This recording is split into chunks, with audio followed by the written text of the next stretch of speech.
Hello everybody, welcome to the Empressive channel. I do want to talk a little bit about some music. Now last Friday, Normani dropped her first single from her upcoming album Dopamine, and her single is called 159 and it features Gunna. And from what I'm noticing, it seems like Gunna is starting to become the go-to rapper for features with female artists because he did features with Flo Milli, Chloe Bailey. He's also featured on Tyla's song Jump, which I really love. And now he's featured on Normani's song. And I really actually like him on the song. I know some people don't, but I like it. And overall, I like the song in general. I think the song is very Brandy and Aaliyah coded. The vibe of the song is just super smooth. It's sexy. And I just love the vocal stacking, the harmonies. Normani did her thing on this song. And I know it's not the single that some of her fans want from her. A lot of her fans want her to do an up-tempo pop record similar to her song Motivation. They wanted her to drop her song Candy Paint. And I heard a snippet of Candy Paint and I think it's going to do well as well. But I actually appreciate her song 159 too, because as an R&B lover who loves that nostalgic 90s and 2000s sound, I can appreciate a song like this. And I did hear some complaints about the song being too slow and too boring. And I do find that a little funny because people live for SZA's song Snooze. People live for songs like Spread Thin by Mariah the Scientist. They go up for Summer Walker and the other artists who do slower music. So there's an audience out there who obviously likes slower R&B music. And I don't see anything wrong with Normani doing it. It doesn't matter what the tempo is, it just has to sound good. And in my opinion, 159 sounds good. But I do understand why people want her to come up with something more up-tempo because Normani does shine with pop music. She does. And I think Candy Paint would have been a more ideal leading single to release.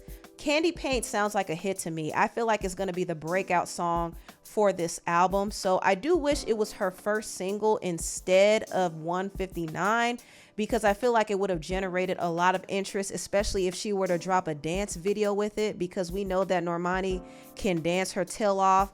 But she decided to go a slower route, and I think over time her audience will grow to appreciate it the way they grew to appreciate Wild Side. But what needs to happen is her song needs to be promoted more. She definitely needs to give a performance or two. She needs to have the song playing on radio and have it trending. And I think the more it circulates, the more people will be into it. Because sometimes people will overlook a song, but once they start hearing it trend, then they say, oh, I like that song. So it's very easy to get people to hop on a bandwagon and like a song if it gets enough traction. That's what I've noticed. I've seen it happen with Money Long's song Made For Me. Made For Me was initially overlooked, but once it started trending, everybody and their mama was singing that song. So I just think Normani and her team need to hatch a plan to get 159 trending because it's already a good song. But once they get it trending, it will be on the tips of everybody's tongue. Trust and believe. Everybody is going to be singing it. At least that's what I think. But I really like 159. And I'm actually excited for the release of her upcoming album. She did say her album will be dropping June 14th. So that's something to look out for. But if y'all haven't heard 159, please stream it, buy it, and support it. Not just for Normani, but for the songwriters on the song too. One of the songwriters named Darius Coleman was actually very emotional about the song because he's been working in the industry for almost 6 years. And this is his first major single release ever. So this was actually a big moment for the creators of the song. So that's always something to think about when we're supporting and listening to music. Now on to the next topic. It seems like SZA is a little annoyed that she's being boxed into the R&B category. She did an interview with Dazed and said the only reason I'm defined as an R&B artist is because I'm black. It's almost a little reductive because it doesn't allow space to be anything else or try anything else. Justin Bieber is not considered an R&B artist. He is a pop artist who makes R&B, folk music, or whatever his heart desires. I simply want to be allowed the same opportunity to make whatever I want without a label, without it being based on the color of my skin or the crew that I run with or the beats that I choose. I want F2F to be seen as what it is. I want Nobody Gets Me to be seen as what it is. I want Kill Bill to be seen as what it is.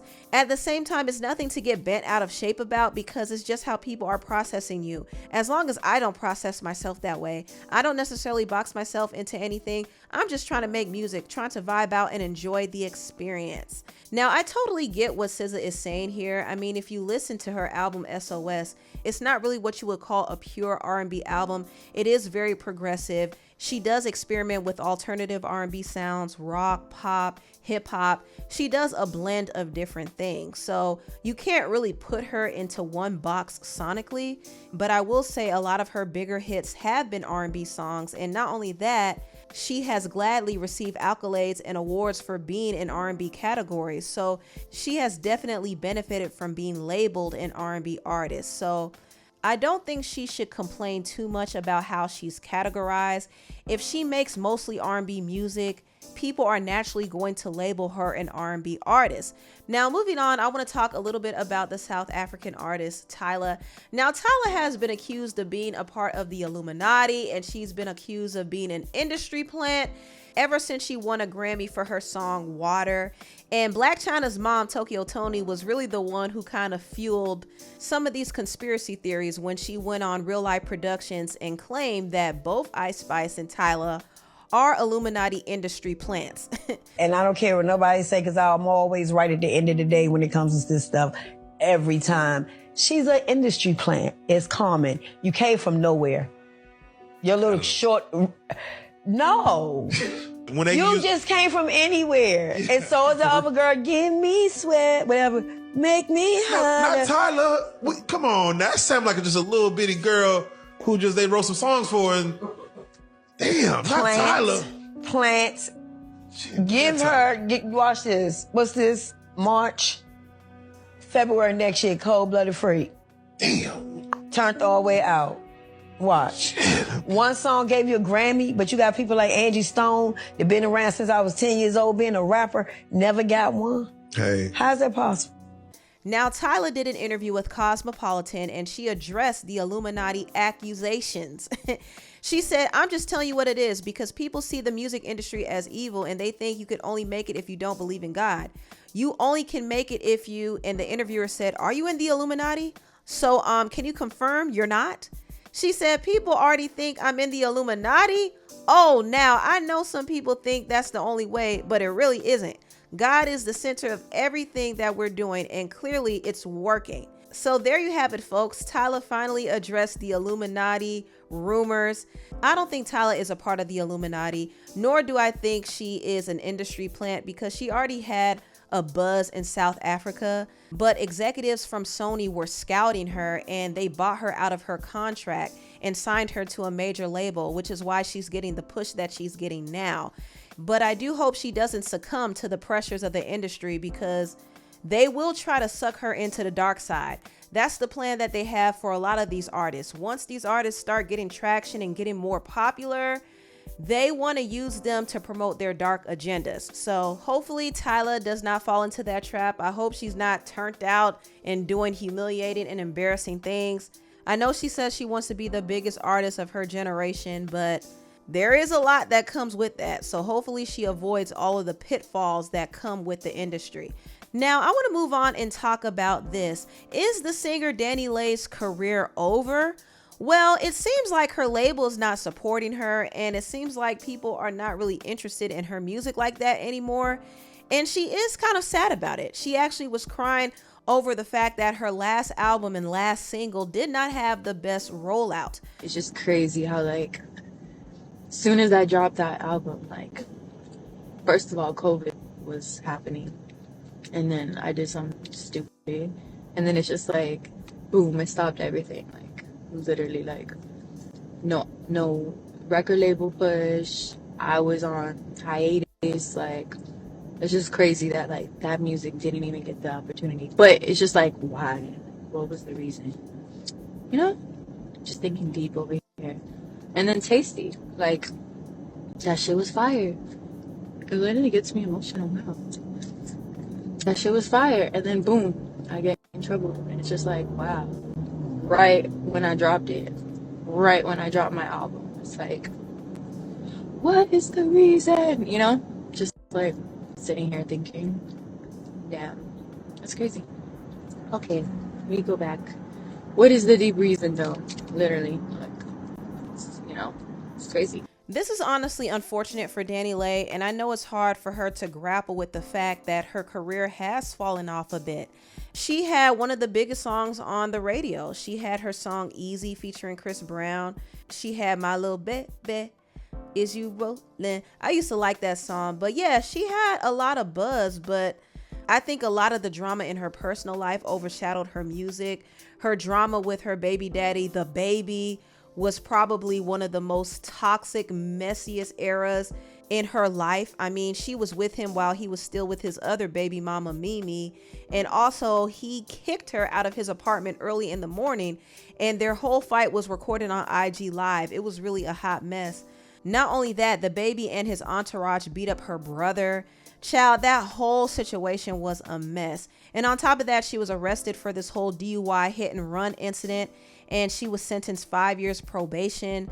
And that kind of ruined her whole rollout for her single Tasty. And also, we can't forget about the Yellow Bone song. The yellow bone is what he want. That song did not go over well with a lot of people because they felt like she was promoting colorism. So she turned off a big portion of her music listeners, which are Black women, and she didn't even realize that. And I think because of all the drama surrounding her and because she wasn't performing as well, her label just decided to stop investing in her. And it's unfortunate, but a part of that is her fault. It's really important for an artist to really reel in their personal life, because if their personal life is a mess, it could definitely change the way the public perceives them. I mean, look at Mariah the Scientist. Mariah the Scientist knows how to make a song. Okay, I really do like her music, but it seems like she's always caught up in some mess. And right now she was arrested for attacking a woman named Cleopatra. And mind you, she got beat up by this same woman. So she got beat up and arrested, and she was put in the slammer like her daddy, Young Thug. Daddy, am I your baby? No, Mariah, you're not his baby, you're his jailbird. But see, this is what happens when an artist has a messy personal life. Their personal life tends to overshadow the music. And if Mariah is not careful, she'll end up like Dani Leigh. But as far as Dani Leigh is concerned, I do think it's a bit depressing for her to reach a certain level and then to fall off the way she did. Now, does this mean her career is over?